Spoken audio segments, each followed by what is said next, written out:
Joining you from a region where the threat of ISIS is ever present. Back home, the biggest danger posed by the terror group remains its ability to inspire lone wolves, as we saw this week with the arrest of 3 men accused of wanting to wage jihad and fantasizing about executing President Obama. This morning, senior justice correspondent Pierre brings us an ABC News exclusive with the man charged with doing whatever it takes to protect the first family. 3 Brooklyn men this week accused of supporting ISIS, with one allegedly willing to assassinate the president. This is real. This is the concern about the lone wolf. We've always been concerned about the lone wolves, regardless of what organization they may be attached to. But, we have to set up a security perimeter, security plan that addresses all those what-ifs.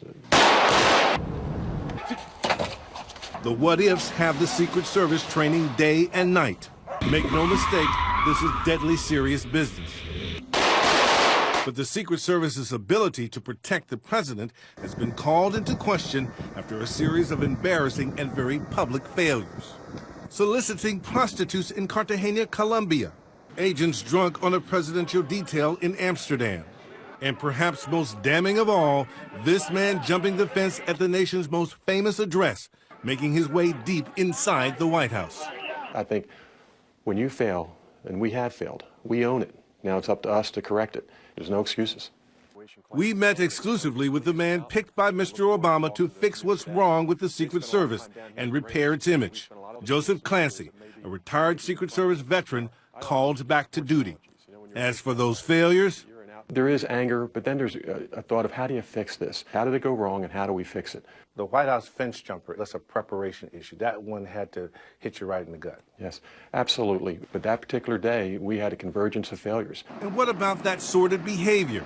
Was it about training? Was it about a cultural issue? What do you think was the root of those issues?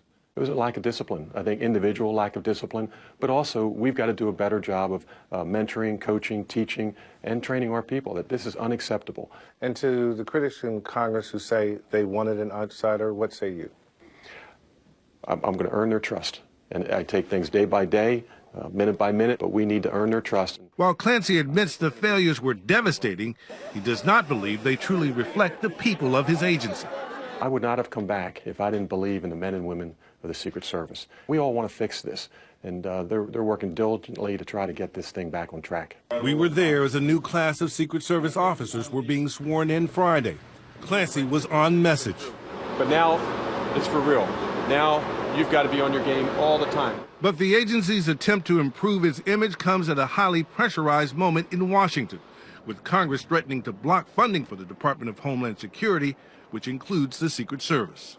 The president, the first family, the White House are going to be secure. We're going to complete our mission. And all this partisan bickering comes as the Secret Service faces new threats. Recently, a drone penetrated the White House perimeter.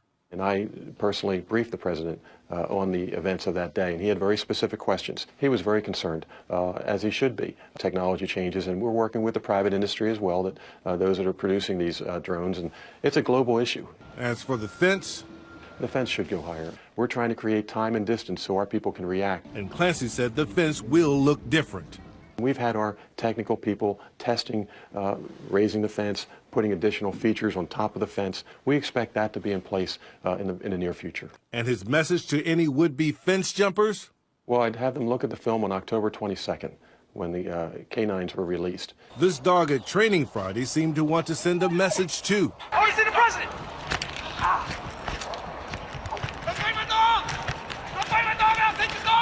I wouldn't suggest it. For this week, Pierre, ABC News, Washington.